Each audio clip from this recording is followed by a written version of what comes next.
रूपाय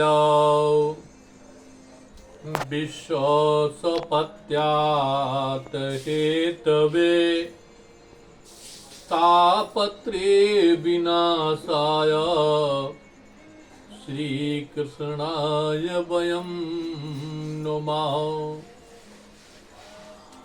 यहाँ महाराज जी भागवत में नुमा लिखा, नमा नहीं। हर जगह नमा। ओम लक्ष्मी नारायणाभ्याम नमः। ओम उमा महेश्वराभ्याम नमः। ओम वाणी हिरण्यगर्भाभ्याम नमः। ओम शची पुरंद्राभ्याम नमः। श्री माता पितृचरण कमलेभ्यो नमः। श्री गुरुचरण कमलेभ्यो नमः। इष्ट देवताभ्यो नमः। स्थान देवताभ्यो नमः। वासुदेवताभ्यो नमः। सर्वे देवेभ्यो नमः। सर्वे ब्राह्मणभ्यो नमः। सर्वे ऋषिभ्यो नमः। सर्वे तीर्थेभ्यो नमः। कहाँ तक कहा जाए नमः, लेकिन यहां व्यास जी ने नुमा लिखा। नमा और नुमा में धरती आसमान का अंतर है। नमा किसे कहते हैं? नमा जो व्यक्ति हमारे सामने ना हो, कहीं हो, तो हम नमा करते हैं। जैसे पिता को प्रणाम करना, पिता नहीं है, स्वर्गवास हो गया है, तो उनके लिए नमा कि हे पिता, आप जहां कहीं हो हमारा प्रणाम स्वीकार करें, आपको नमस्कार है। ऐसे व्यक्ति को नमः। और यदि वही पिता तुम्हारे सामने खड़ा हो, अब फिर हम हाथ जोड़ करके नमा कहें, नमा, तो क्या वो प्रणाम स्वीकार कर लेगा? ये तो मजाक है। जैसे आजकल बच्चे लोग पैर पर पैर रख दिया और अंत में सॉरी बोल दिया, सॉरी। अरे उसका पैर देखते, सहलाते, कहाँ चोट लगी है तो ये तो देखना नहीं, और ऊपर से मजाक कर दिया कि सॉरी। सॉरी से क्या ठीक हो गया? ऐसे नमा उस व्यक्ति को करना है जो हमें दिखाई नहीं पड़ रहा है, अदृश्य है। जैसे भगवान अदृश्य हैं, तो उनको नमा। जहां कहीं हो हाथ जोड़ करके, दोनों संपुट हाथ जोड़ करके आपको मैं नमः कर रहा हूं, प्रणाम कर रहा हूं। लेकिन यहां इसलिए व्यास जी ने नुमा लिखा, नमा नहीं लिखा, नुमा। नुमा का मतलब है कि दंडाकार प्रणाम, लेट करके प्रणाम करना। नुमा जैसे फलदार वृक्ष होते हैं, तो जब उसमें फल आता है तो स्वयं वो झुक जाता है।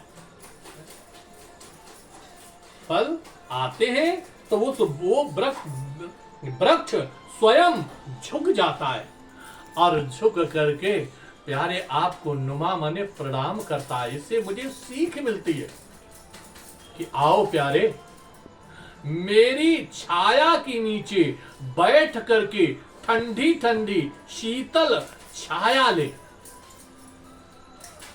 और विश्राम करें। यदि भूख लग रही हो तो मैं झुक रहा हूं, फल तोड़ करके अपनी क्षुधा को मिटा ले। अब जब तुम्हारी क्षुधा मिट जाएगी तो आप हमें आशीर्वाद प्रदान करेंगे। ऐसा व्यक्ति चिरंजीवी हो। इसलिए नुमा हमें साष्टांग प्रणाम करना चाहिए। इसलिए नमा नहीं लिखा। नमा तो मतलब है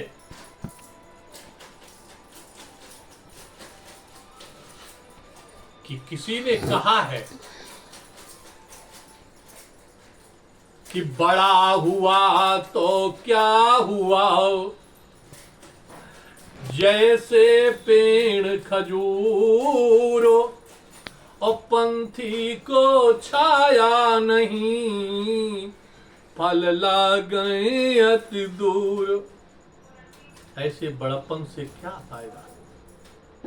इसलिए नुमा हमें साष्टांग प्रणाम करना चाहिए, झुक करके प्रणाम करना चाहिए।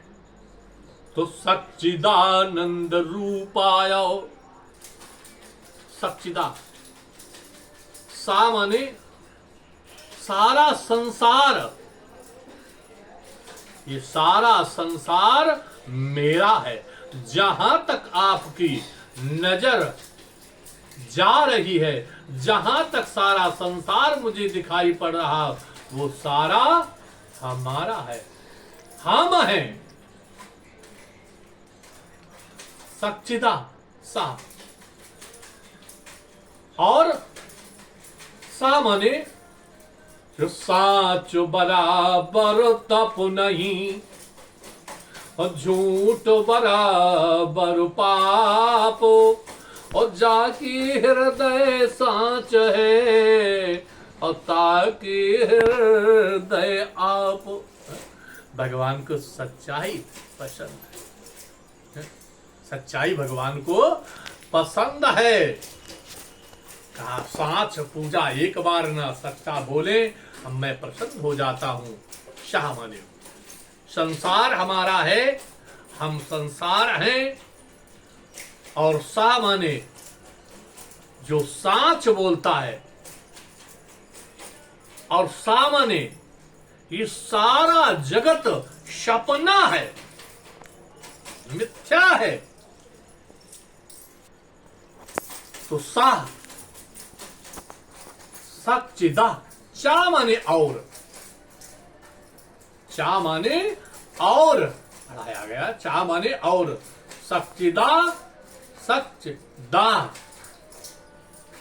दा जिसने अपनी सारी इंद्रियों को दमन कर लिया हो।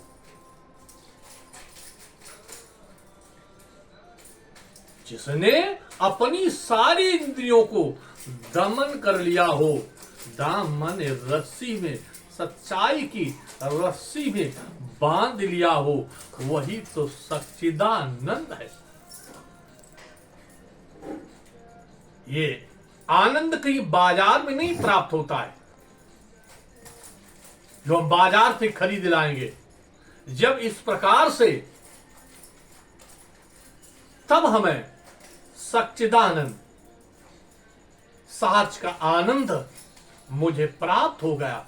सच्चे व्रत करेंगे, हमें आनंद प्राप्त होगा। इसलिए ये कोई बाजार में मिलने वाली चीज नहीं है। इसलिए प्यारे, सच्चिदानंद आनंद रूपाय, ये भगवान का स्वरूप है। और जब इस स्वरूप से हम भगवान का दर्शन करते हैं कि नीलाम भुजग श्यामल कोमलांगम, सीता समारो पितवाम भागम, पाणौ महा सायक चारु चापम, नमामि रामं रघुवंशनाथम। कहने का मतलब बाबा जी भी लिखते हैं कि सिया राम मई सब जग जानी, करहूं प्रणाम जोर जुग पानी।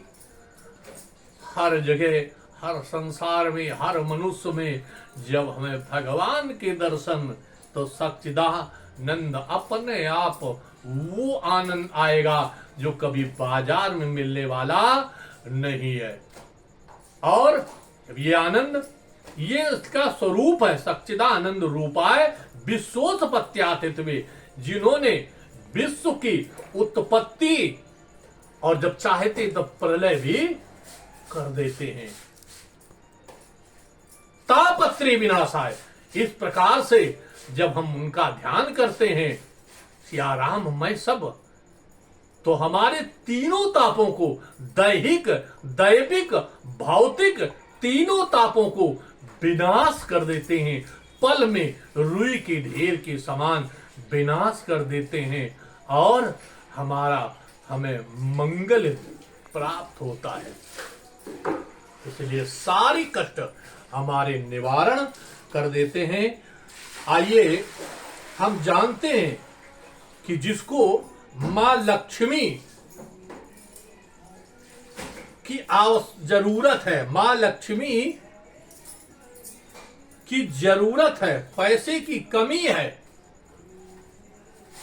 उसको ये हमारा वीडियो देखे और उपाय को करे, अवश्य उसके घर पूरी लक्ष्मी, ये लक्ष्मी प्राप्त हो जाएगी, कृपा हो जाएगी, लक्ष्मी बरसने लगेगी। क्या करें कि केले के पेड़ की थोड़ी सी जड़ ले आवे। केले की पेड़ की जड़ में रोली और केसर और सिंदूर से उसकी पूजा करें। केले की जड़ की विधिवत पूजा करें, धूप दीप नैवेद्य चढ़ावें और नवमी तिथि को